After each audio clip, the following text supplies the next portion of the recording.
안녕하십니까. 반갑습니다. 일주일 동안 잘 지내셨는지 모르겠습니다. 오늘은 저와 함께 웰다잉과 건강에 대해서 알아보는 시간을 가져보겠습니다. 우리의 삶이 유한하고 죽음이 자연스러운 것임을 인식하고 미리 준비하여 살아있는 동안 본인의 삶을 아름답고 행복하게 보내시다가 후회 없이 죽음을 맞이하는 것이 웰다잉이라고 할 수 있습니다. 아름다운 마무리는 인문학의 사유대상이 되듯이 삶을 어떻게 살다 마무리하는가의 바탕은 바로 우리의 건강에 달려 있다고 봅니다. 그럼 건강이란 무엇인가? 신체적으로나 정신적으로 또는 사회적으로 완전히 벗어난 상태, 즉 안녕한 상태를 말하는 것으로 우리가 살아가는 기본이 되는 것임에도 불구하고 일상생활에서는 소홀히 하는 경우가 허다합니다.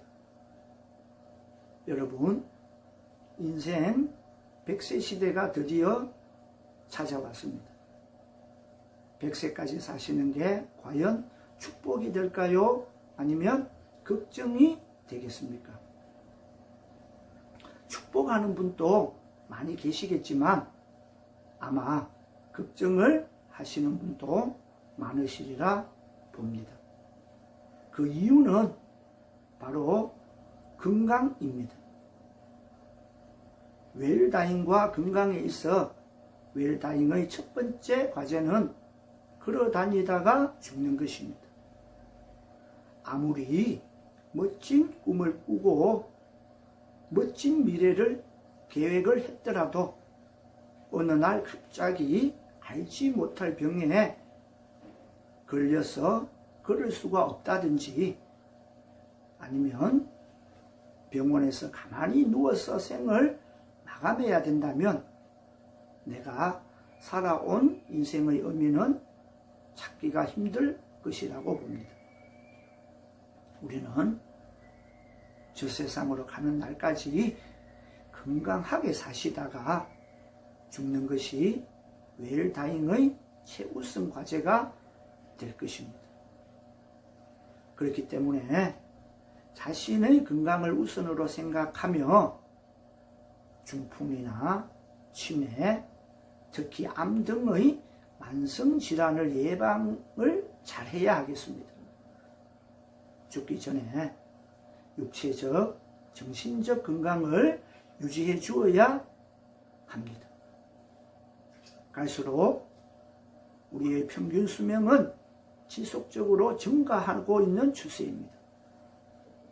과거의 지병이나 세균의 한 질병으로 의학의 도움을 받지 못해서 생을 마감하는 일이 많았지만 현재는 고도의 의학의 발달로 인해 이러한 질병이나 지병을 고치는 데 많은 도움을 주고 있습니다. 과거사는 의학의 도움을 받지 못해 사망했다면 현재는 생활 식습관이나 과다한 업무 스트레스 그리고 환경적인 요소로 인해 희귀병을 앓거나 환경오염으로 인한 오염물질이 물과 공기를 통해 우리의 인체에 많은 해를 끼치고 있어서 죽음에 이르는 경우도 있습니다. 이러한 생활 식습관 문제와 환경적인 문제로 인해 오는 질병을 예방하기 위해서는 평소 건강을 중요시 생각을 해야겠습니다. 그리고 기본적인 운동을 생활화한다면 노후에 더 건강한 모습으로 생을 마감하지 않을까 생각합니다. 그리고 평소 물을 자주 먹는 습관을 길러주는 것이 좋습니다. 우리의 몸에 혈액은 약 83%가 물로 채워져 있다고 합니다. 물은 주로 대장에서 흡수되어 혈액을 만들고, 혈액은 세포에서 영양과 산소를 전달해주는 역할을 하고 있습니다. 그렇기 때문에 평소 가벼운 스트레칭 운동과 물을 자주 마시는 것이 건강을 지키는 제일 기본적인 단계라고 할 수가 있습니다. 하지만 우리는 하루하루를 바쁘게 살아가고 있습니다. 그래서 현대인들은 이것조차도 힘들 때가 많은 것으로 알고 있습니다. 여러분, 자신의 건강은 자신의 관심에서부터 나옵니다. 건강을 지켜 웰다잉의 첫 번째 과제인 걸어다니면서 죽자입니다. 한마디로 죽는 그 순간까지도 자신의 삶을 즐기면서 살 수 있도록 다 같이 노력해야 할 것입니다. 그럼 자세한 내용은 PPT 자료를 보면서 공부를 하겠습니다. 오늘의 주제는 웰다잉과 건강입니다. 1. 걸어다니다 죽자. 웰다잉의 첫 번째 과제는 걸어다니다 죽는 것입니다. 죽을 때까지 건강하게 사는 것이 웰다잉의 최우선 과제입니다. 육체적으로 건강을 유지하는 비법은 여러 가지가 있겠지만 그 중에서 가장 기본적인 것이 바른 자세로 적당하게 걷는 것이라고 생각합니다. 우리가 아무리 멋진 꿈을 꾸고 미래를 계획했더라도 어느 날 갑자기 중병에 걸려 누워버리게 되면 인생의 의미를 찾기가 힘들 것입니다. 그런 의미에서 우리는 죽을 때까지 건강하게 사는 것이 웰다잉의 최우선 과제라고 생각하며, 그래서 웰다잉에서 가장 중요하게 생각하는 것은 중풍과 치매 또는 암과 같은 만성질환을 예방해서 죽기 전에 육체적으로 또는 정신적으로 건강을 유지하는 것이라고 생각됩니다. 우리나라의 평균 수명과 기대 수명은 지속적으로 증가해 왔습니다. 의학의 발달로 유아 사망률은 현저히 낮아진 덕이기도 하겠지요. 예방의학의 발달로 기대 수명은 지금도 점점 증가하고 있습니다. 사람이 병에 걸리는 원인은 무엇일까요? 아마 여러 가지 원인이 있을 것입니다. 과거의 사망 원인을 보면 비위생적인 환경이나 영양 섭취가 부족했다든지 전쟁 등으로 많은 사람들에게 여러 가지 병을 일으키게 되는 원인이 되었습니다. 5, 60년대에는 결핵이나 천연두, 콜레라, 기생충 등 이런 해충이나 세균에 의한 질병이나 후진성 전염병이 많았습니다. 과거의 병을 일으키는 원인이 주로 세균에 의한 것이었다면 최근에는 스트레스나 식습관, 유전적 요인과 더불어 산업화, 공업화로 인한 각종 유해 물질들이 새롭게 만들어졌습니다. 그래서 그런 유해 물질들이 우리 사람들에게 안정성이 입증조차 안 된 여러 가지 화학 물질들이 우리의 환경과 물과 공기를 오염시키고 있습니다. 그래서 그 오염 물질은 물과 공기가 매개체가 되어 끊임없이 우리의 몸속으로 유입되고 있으며 그것이 오늘날 우리에게 여러 가지 병을 만드는 주요 원인으로 부각되고 있는 현실입니다. 그렇다면 현대병이란 과연 무엇일까요? 오늘날 여러 가지 암, 고혈압, 당뇨와 같은 병들이 일상화되고 사망 원인으로 나타나게 됩니다. 현대병의 원인은 세균에 의한 질병보다는 오히려 나쁜 식생활 습관이나 환경의 악화와 오염, 유전이나 스트레스 등과 같은 생활 습관을 들 수가 있습니다.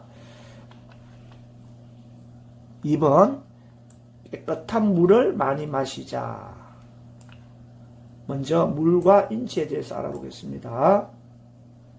만물의 근원을 물이라고 생각한 그리스 철학자 탈레스처럼 사람들은 물을 공기와 더불어 생명을 유지하는 가장 기본적인 요소라고 생각했습니다. 깨끗한 물을 먹으려면 사람들은 새벽부터 약수터가 붐비고 정수기가 불티나게 팔리는 세상이지만 아직도 사람들이 물을 충분히 마시지 않고 있는 현실입니다. 물은 6대 영양소에 들어갈 만큼 우리의 몸을 지탱하는 근간입니다. 물을 잘 섭취하는 것만으로도 많은 병을 예방할 수가 있습니다. 노화와 생명을 연구하는 인체 생명공학자들이 물을 연구한다는 것은 이미 잘 알고 있을 것입니다. 이처럼 노화와 질병 등과 물은 아주 밀접한 연관이 있습니다. 물은 인체의 각 기관을 지나면서 생명을 유지하도록 도와줍니다. 입을 통해 들어간 물은 혈액 구성의 중요한 역할을 하는데요. 혈액의 약 83%가 물로 이루어져 있다고 합니다. 물은 주로 대장에서 흡수되어 혈액을 만들고 혈액은 세포에 영양과 산소를 전달해주는 역할을 하기도 합니다.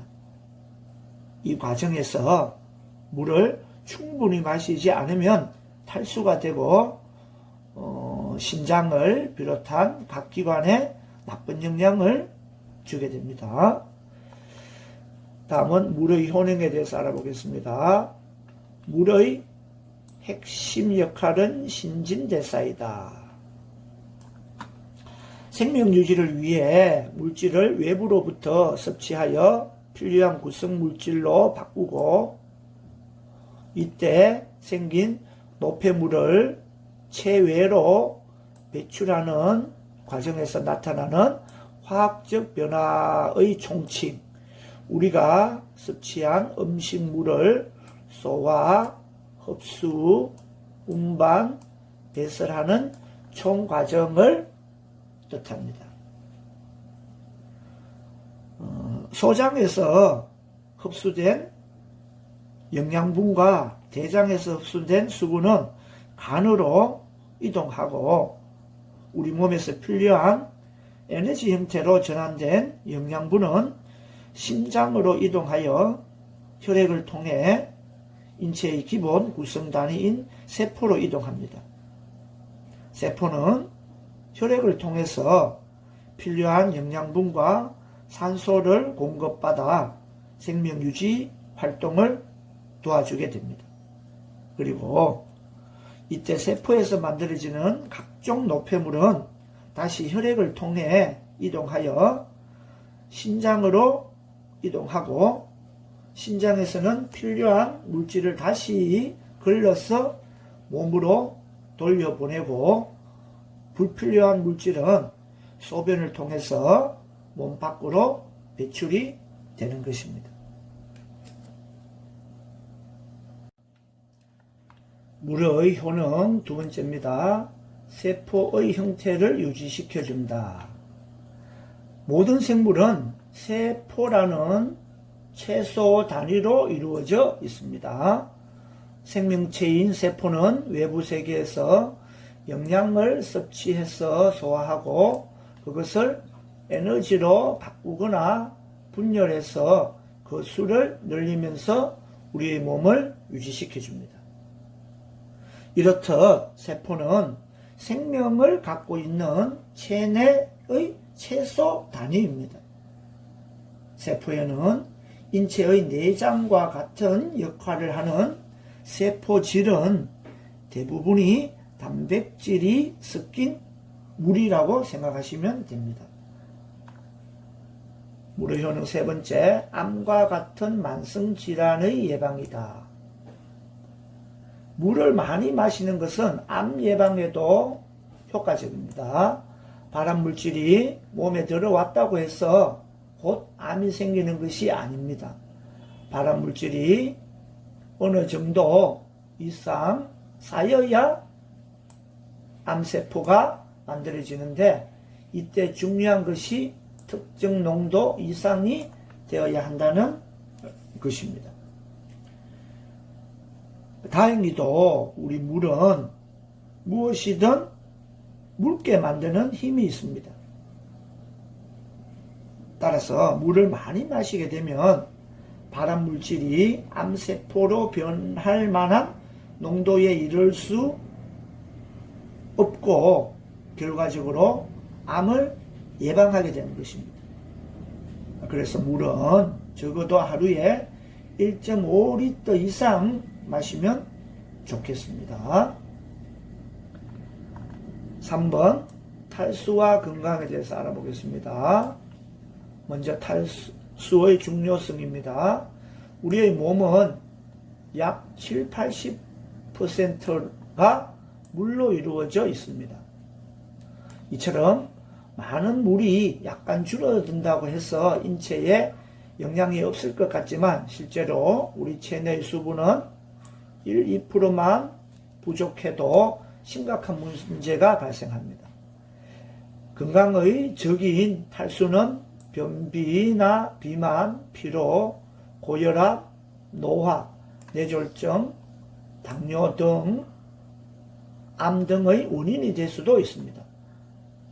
생각보다 많은 병들이 물의 부족, 즉 탈수로 인해 발생된다는 것입니다.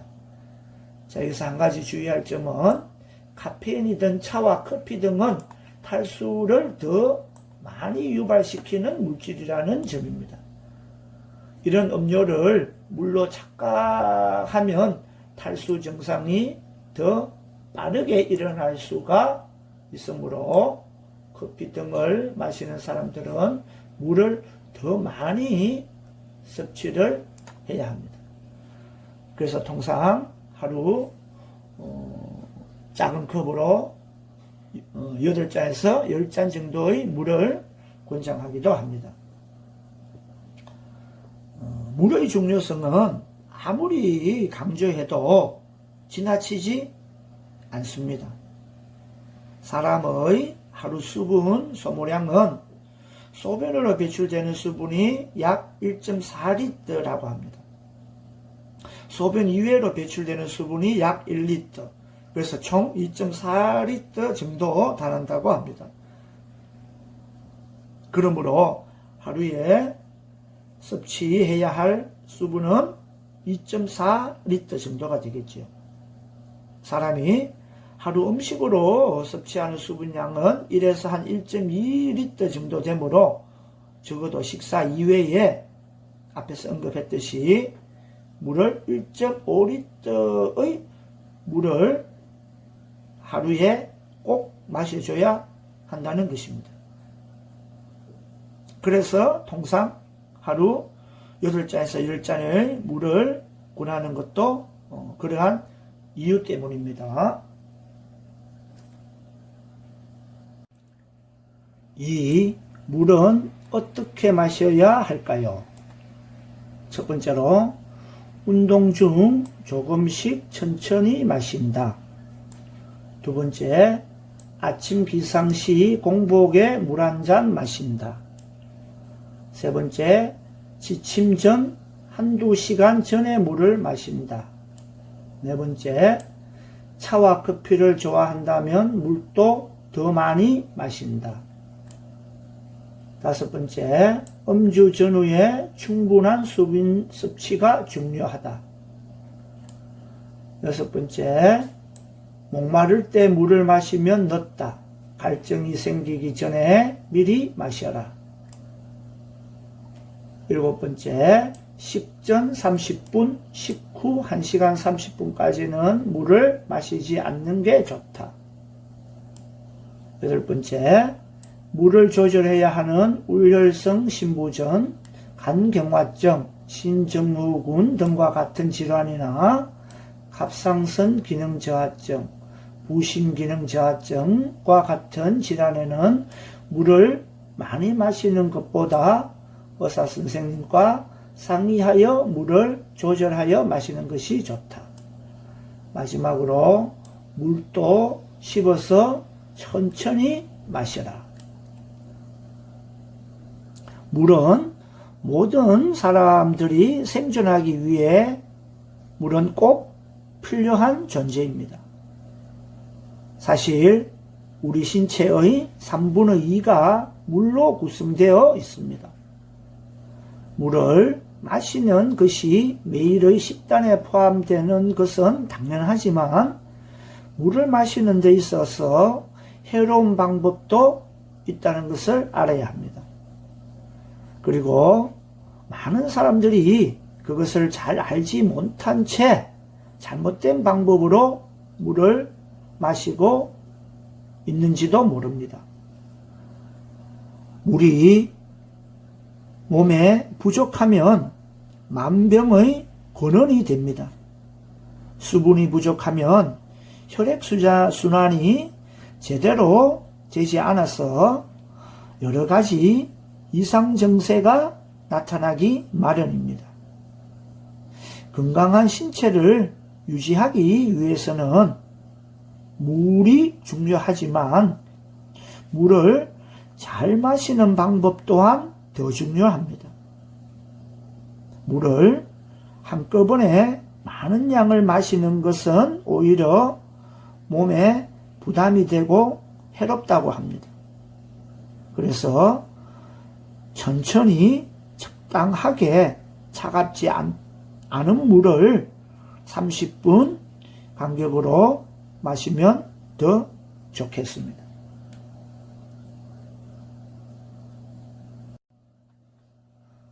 4번 운동 습관과 뇌 건강에 대해서 알아보겠습니다. 1. 운동 습관. 운동을 평소에도 생활화하는 것이 중요합니다. 아침의 순환 운동은 유연성과 근단력을 해주고 걷기는 유산소 운동을 하게 합니다. 특히 계단 오르기는 평면 감각을 높이고 유산소 운동을 하게 만들며 일상적인 습관으로는 가능하지만 가능하면 차를 타지 말고 가까운 거리는 걸어서 다니는 습관을 들이면 좋겠습니다. 현대인이 많이 이용하는 지하철에도 자리에 앉기보다는 서서 가는 것이 근단력에는 좋다고 하겠습니다. 우리 인류의 오랜 진화 과정을 되돌아보면 인류는 걷는 것이 즐겁도록 DNA가 설계되어 있습니다. 인간은 자연의 일부입니다. 과거에 수천 년 동안 자연의 법칙에 따라 살았고 자연의 흐름에 따라 사는 것이 가장 건강하게 사는 법이라고 생각됩니다. 다시 말하면 배고프면 밥을 먹고 해지면 자고 해 뜨면 일어나는 것과 같이 자연에 순응하는 삶을 말하는 것입니다. 현대는 식문화의 발달과 전기의 발견 등으로 자연을 거슬러 사는 것이 일상화되어 있습니다. 먹을 것은 넘치고 걸어 다니기보다는 차를 타고 다니고 밤과 낮이 바뀌는 생활을 하고 있습니다.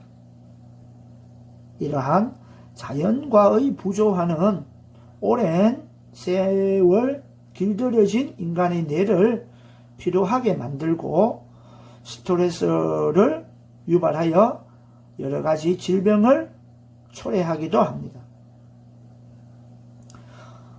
요즘 넘치는 음식 광고와 다양한 먹거리는 인간을 과잉 섭취하게 만들었습니다.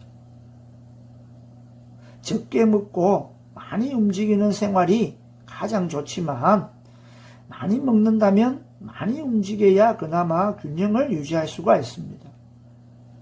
과거에는 매일 꾸준히 중고강도의 운동을 10분에서 60분 하는 것을 원칙으로 알았지만 많은 연구 결과 현재는 평소에 신체 활동을 운동으로 조금씩 짧은 시간에 자주 하여 운동의 총량을 갖게 하는 것으로 바뀌는 추세입니다. 두 번째로 뇌 건강과 뇌 휴식에 대해서 알아보겠습니다. 건강은 육체적 건강과 정신적 건강으로 나눕니다. 정신적 건강은 뇌와 밀접한 관련이 있습니다. 뇌 건강의 중요성은 이제 모든 사람들이 매체를 통해 인지하고 있는 것이 사실입니다. 뇌 건강은 뇌 휴식과도 연결이 됩니다. 현대사회는 각종 스트레스에 노출되어 있는 피로 사회이고 이는 뇌가 필요하다는 것을 말합니다. 뇌가 피로가 누적되면 고혈압이나 심장병, 중풍, 당뇨병, 출혈성 위궤양, 궤양성 대장염, 암 등이 발생하는 원인이 되기 때문에 항상 뇌가 편안하고 건강한 상태를 유지하도록 노력해야 하겠습니다. 뇌가 필요한 상태의 아침에 가뿐한 기분과 늦은 오후 스트레스와 일이 밀려 있을 때의 비교해보면 알 수가 있을 것입니다.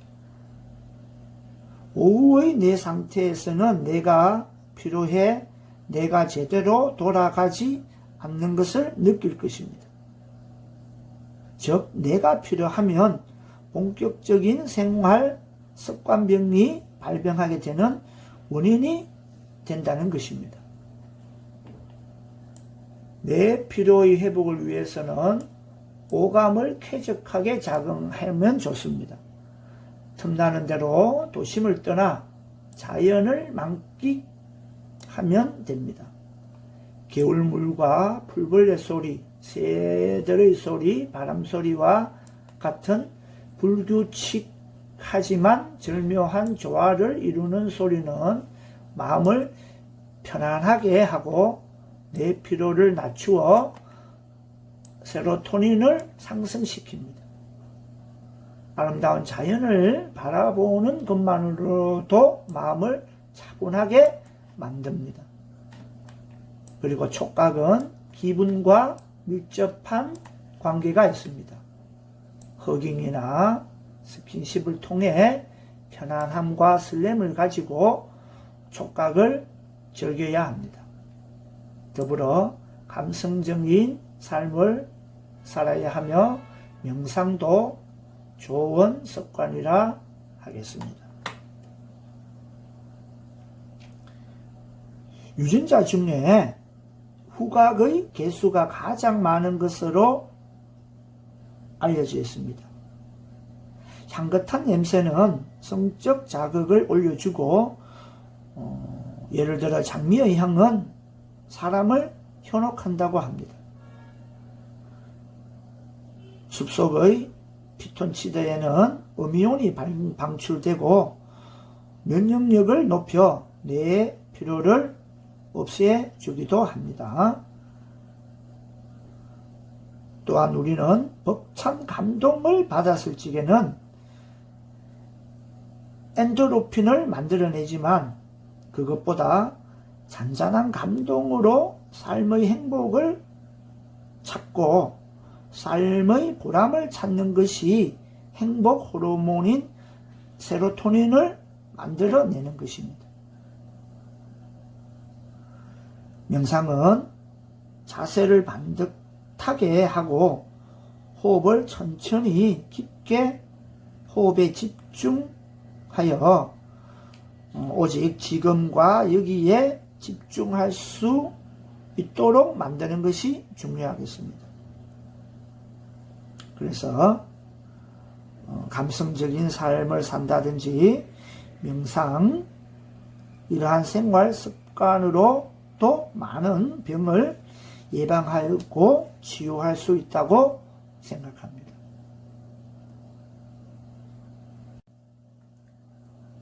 5. 자연치유와 면역에 대해서 알아보겠습니다. 예방주사를 보면 실제로 생백신처럼 균을 힘이 없도록 하여 주사하는 경우와 사백신의 경우처럼 균을 죽여서 주사하는 경우가 있습니다. 이들은 모두 인체의 자연치유에 의한 항체를 만들기 위한 것입니다. 자연치유를 이해하는 데 도움이 되기도 합니다. 자연치유란 자기 몸 스스로 병을 이겨내도록 하는 것을 말합니다. 의학의 진보에도 불구하고 암은 계속 증가하고 새로운 바이러스가 지속적으로 변이를 일으키며 등장하고 있습니다. 백신의 개발이나 의학의 발전만으로 건강을 유지한다는 것은 너무 힘든 상황입니다. 똑같이 바이러스에 노출되어도 어떤 사람은 병에 걸리고 또 어떤 사람은 병에 걸리지 않는 것은 면역력의 차이입니다. 수술이나 항암제 그리고 방사선 치료 연구의 발전이 암을 완벽히 정복하지 못하듯이 예방이 아닌 치료의학에는 한계점이 있다고 보겠습니다. 전 세계적으로 보면 아직도 정복되지 않는 암이 3-4명 중에 1명인 것만 보아도 암의 치료에는 한계가 있음을 알 수 있습니다. 그렇다면 이런 암이나 불치병에 걸리지 않는 것이 훨씬 더 중요하다고 할 수 있습니다. 그러면은 불치병에 걸리지 않도록 하려 하면 평소에 건강한 생활을 하여 생활 면역력을 높이는 것이 더 중요하겠습니다. 다음은 스트레스 환경에서 벗어나 웃고 울고 기쁨과 감사가 없는 생활은 자율신경의 교감신경을 항진시켜 아드레날린을 분비하고 궤양성 질병을 유발합니다. 면역력이 감소하면 암을 비롯한 모든 질병에 노출되게 되는 것입니다. 그래서 암과 같은 질병도 생활 습관과 밀접한 연관이 있습니다. 신선한 식품을 골고루 균형 있게 먹고 규칙적인 식사와 꼭꼭 32번 이상을 씹어 먹는 습관을 가져야 하며 천천히 여유롭게 인생을 즐기면서 사는 것이 병을 만들지 않는 것이라고 생각합니다. 적신선한 식품을 골고루 균형 있게 먹고 규칙적인 생활을 한다면 여러 가지 병에서 벗어날 수 있는 좋은 방법이라고 생각합니다.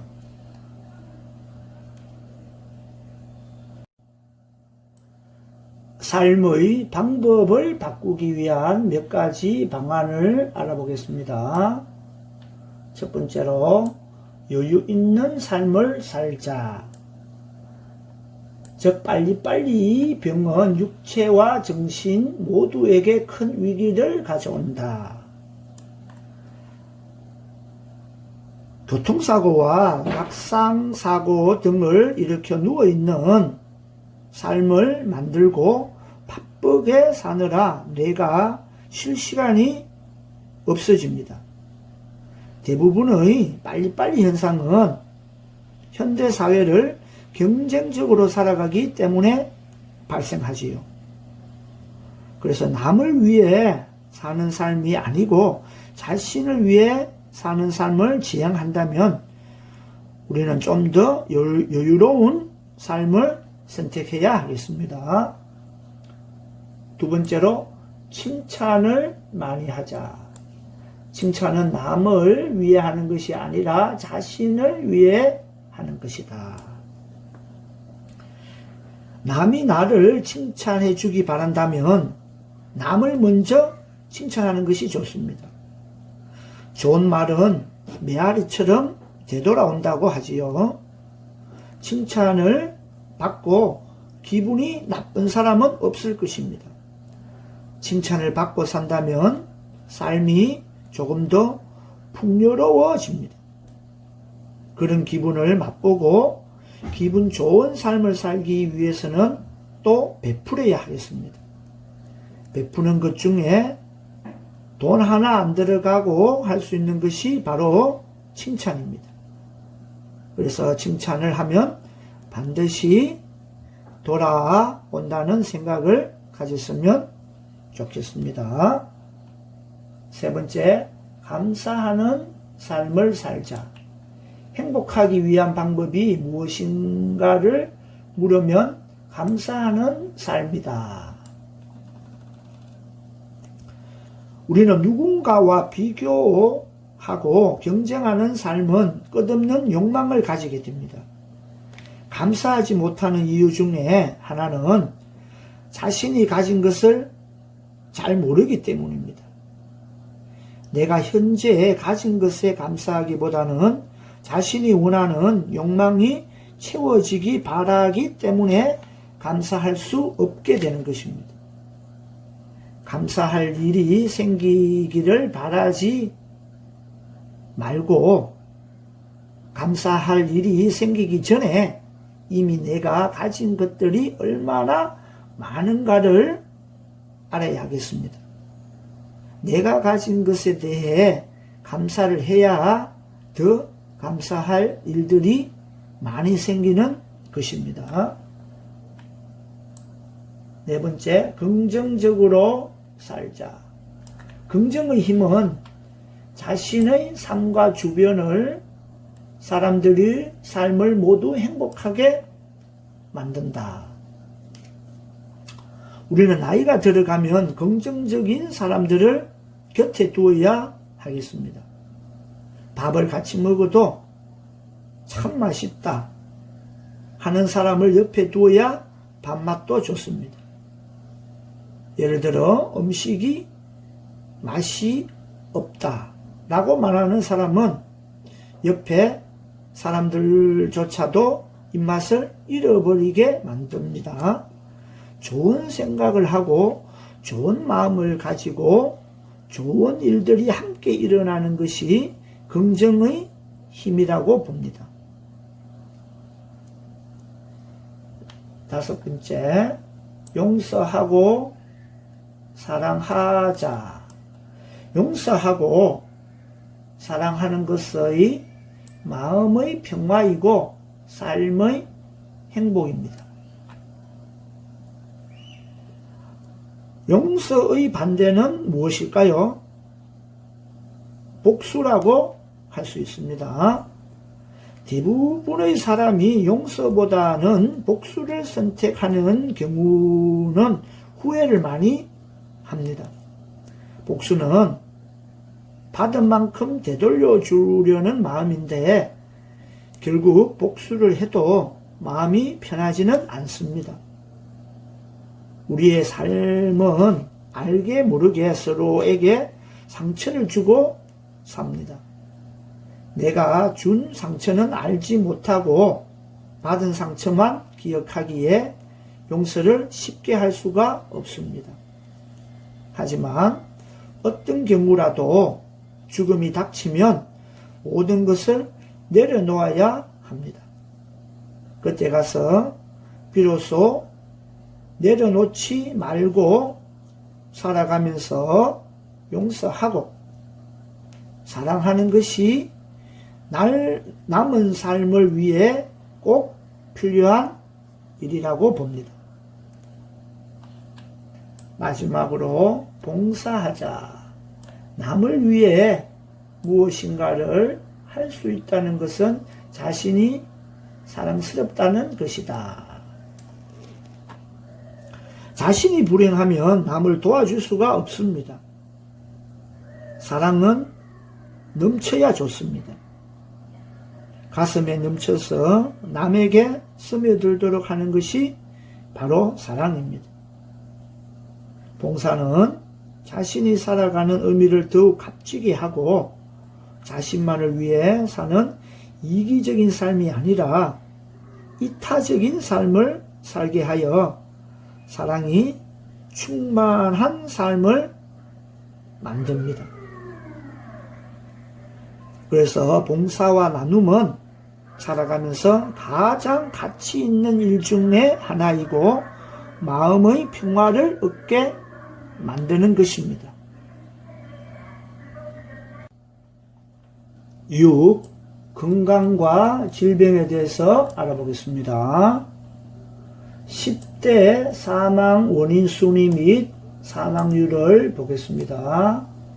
2015년 자료입니다. 사망 원인 1위가 보면은 악성 신생물, 즉 암이 되겠지요.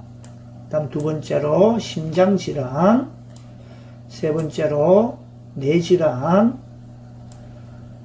네 번째로 폐렴, 다섯 번째 고의적 자해, 즉 자살, 여섯 번째 당뇨병, 일곱 번째 만성하기도 질환, 여덟 번째 간질환, 아홉 번째 운수사고, 열 번째 고혈압성 질환입니다. 다음 5대 사망 원인, 사망률 추이를 한번 보겠습니다. 암은 계속 이렇게 쭉 증가하고 있습니다. 뇌질환은 조금씩 감소하고 있지요. 심장질환은 역시 이렇게 계속 증가하고 있습니다. 고의적 자해도 조금씩 이렇게 수평으로 가고 있지요. 다음 폐렴을 보겠습니다. 폐렴은 점점점 이렇게 높아지고 있습니다. 자, 그래서 우리는 암이나 심장질환, 뇌혈관 질환, 폐렴은 사망 원인이 높기 때문에 조심을 많이 해야겠습니다.